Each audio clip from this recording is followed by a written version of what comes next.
Hi guys, Milab Tarot here. Welcome back po for your kapalaran sa pag-ibig. Para po ito sa mga air signs, Gemini, Libra, and Aquarius. Maglalagay na lang po ako ng timestamp sa may description box para po mapuntahan ninyo ang inyong zodiac signs. Pero syempre, this is a general reading, kaya hindi po lahat ay makaka-relate. Okay? So, we will start po with Gemini. Ano kaya yung posibleng pagdaraanan ng mga Gemini sa mga susunod na mga araw?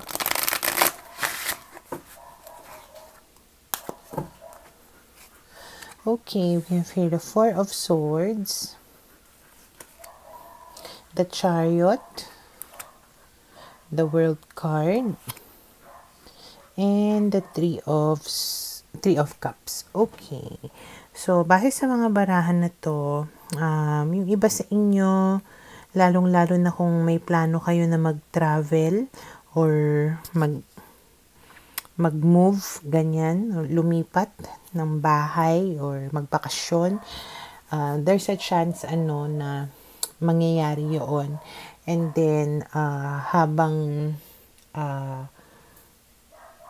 nagbabakasyon kayo, may possibility na ma-reunite kayo with somebody, okay? Or pwedeng after nun siguro, magkakaroon kayo ng reconciliation ng person mo.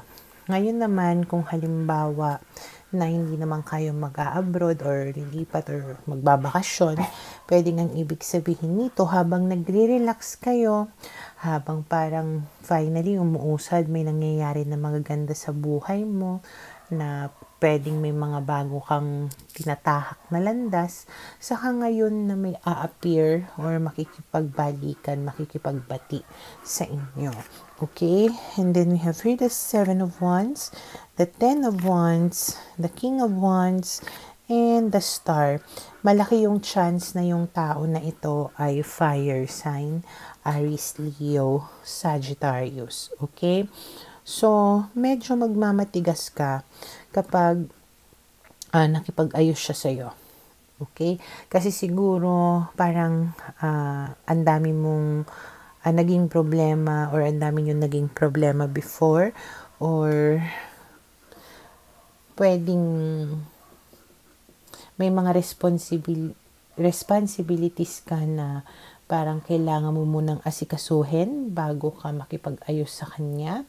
Pero nakikita ko dito talagang medyo aggressive siya sa pakikipag-ayos sa'yo, and talagang umaasa siya na babalikan mo siya. And then we have here the Six of Coins, the Death card, and the Ace of Coins. Sa kanyang pagbabalik, makikita mo, mararamdaman mo, na talagang parang ginagawa niya yung makakaya niya, maibigay lang sa'yo yung mga gusto mo or pangangailangan mo, and mukhang ready to commit naman talaga siya dito, at handa siya na parang maging seryoso. Okay?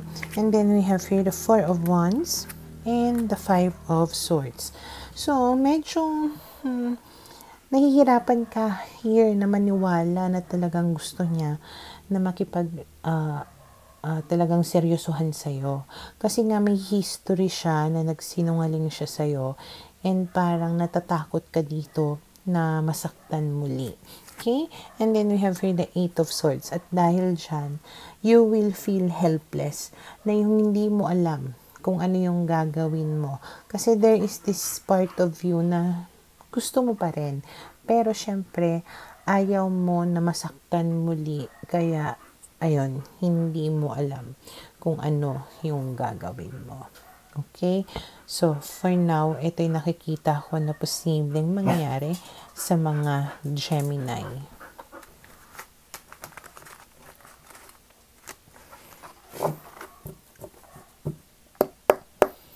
Para sa mga Libra, okay, let's see, ano kaya yung posibleng pagdaraanan ng mga Libra sa mga susunod na mga araw.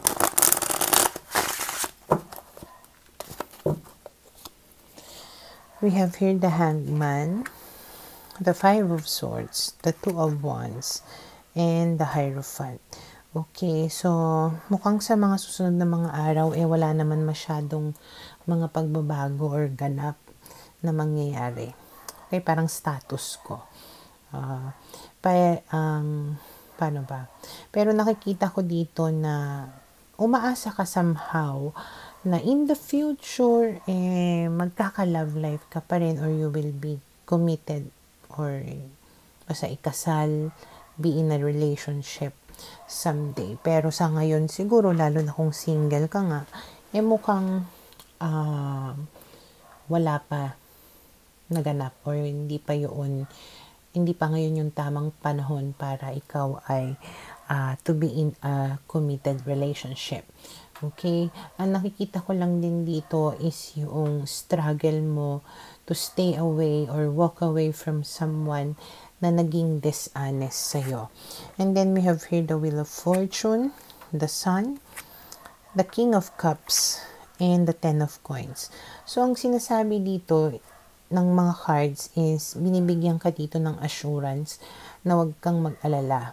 The time will come na magbabago ang takbo ng panahon, na magkakaroon din ng magagandang changes, na magiging masaya ka rin, na may darating sa'yo na isang tao na sobrang mamahalin ka at magkakaroon ka ng committed relationship na magiging happy kayo in all aspects. Okay? So, siguro for now, kailangan mo lang talagang mag-antay muna na maging patient, okay, habang walang ganap sa buhay mo.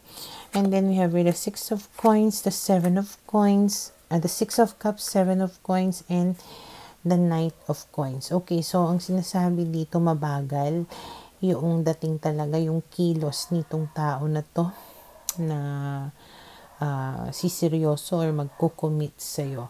There's a possibility na connected na kayo nitong tao na to, kilala mo na itong tao na to, na-meet mo na siya in the past, or it can be a person nga na involve ka na with this person in the past, na magkakaroon kayo ng reunion. Okay? Pero sa ngayon, hindi pa ito yung tamang panahon for the both of you. We have here the Devil and the King of Swords. Ang nakikita ko dito, may chance na you will be tempted or you will be attracted to somebody. Okay? Pero, parang hindi maganda yung connection na ito. Yeah.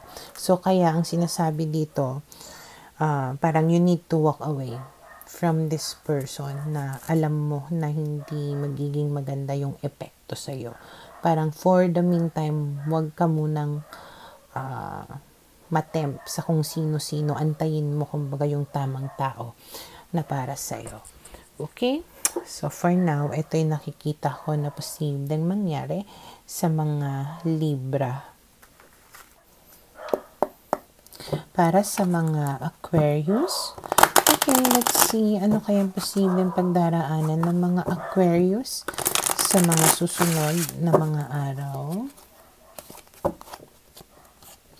We have here the Seven of Coins, the Knight of Swords, the Knight of Cups, and the Ace of Swords.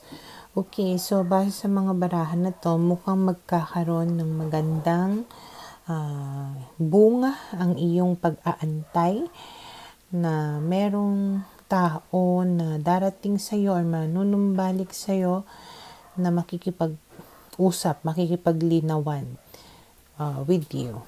Okay, so may feelings pa sa iyo itong tao na to, and mukhang lilinawin nga niya yung intentions niya towards you.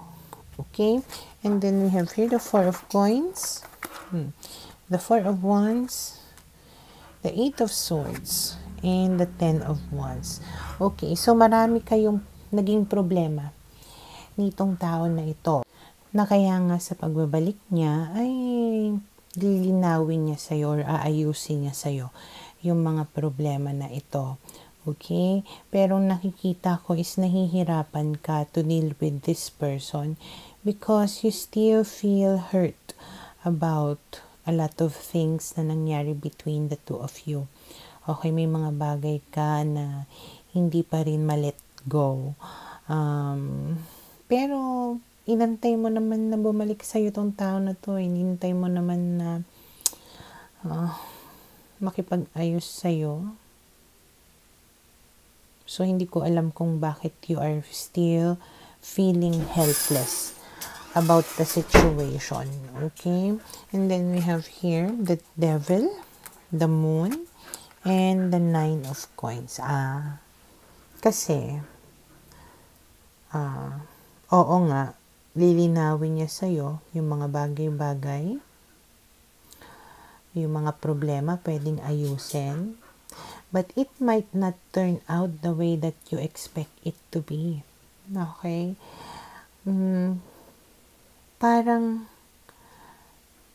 yes, there is attraction there. There is a strong connection between the two of you. Pwedeng manumbalik kayo sa yung romance ninyo. Pero parang hindi ka pa rin kampante. Hindi ka pa rin totally sure sa kung ano yung estado ninyo. Kasi parang kahit nanilinaw niya sa'yo yung mga bagay-bagay, hindi pa rin siya nag-commit sa iyo. So, ang nakikita ko lang dito, either may third party situation, nilinaw niya na oo, may third party, oo, parang ikaw yung kabit or whatever, na parang hindi pa ngayon yung tamang panahon. Basta something like that. Nagigets yung point ko na nilinaw niya nga yung sitwasyon. Pero, hindi naman kumbaga na itama lahat-lahat. Okay? So, pwedeng, may girlfriend pa ako or may asawa pa ako. Hindi pa kami hiwalay, pero mahal kita. Yung gano'n na tipo na paglinaw about the status. Okay? So, we have the Two of Coins and the Queen of Coins. So, medyo ngayon, tinitimbang mo yung mga bagay-bagay, nag-aalangan ka talaga kung ano ba talaga, aantayin ko pa rin ba siya, maniniwala ba ako sa mga pinagsasabi niya, ganyan. Okay? And then we have the Eight of Cups. Fortunately, kung ganito nga talaga yung situation ninyo, malaki yung chance na you will walk away sa tao na ito. Yes, it's going to be hard. Yes, kasi mahal na mahal mo talaga yung tao na to. But you know na hindi ka na magiging masaya. Okay? Na hindi mo mahahanap sa kanya yung happiness na gusto mo. Lalong-lalo na at talagang parang nilinaw niya kung saan ka nakalugar sa buhay niya at hindi mo sure kung mag-iiba ba yun or kung mali-level up ka ba, mapro-promote ka ba. Okay? So, it's better, kumbaga, to just walk away rather than staying and not knowing what will happen to you. Okay? So, for now, ito yung nakikita ko na posibleng mangyari sa mga Aquarius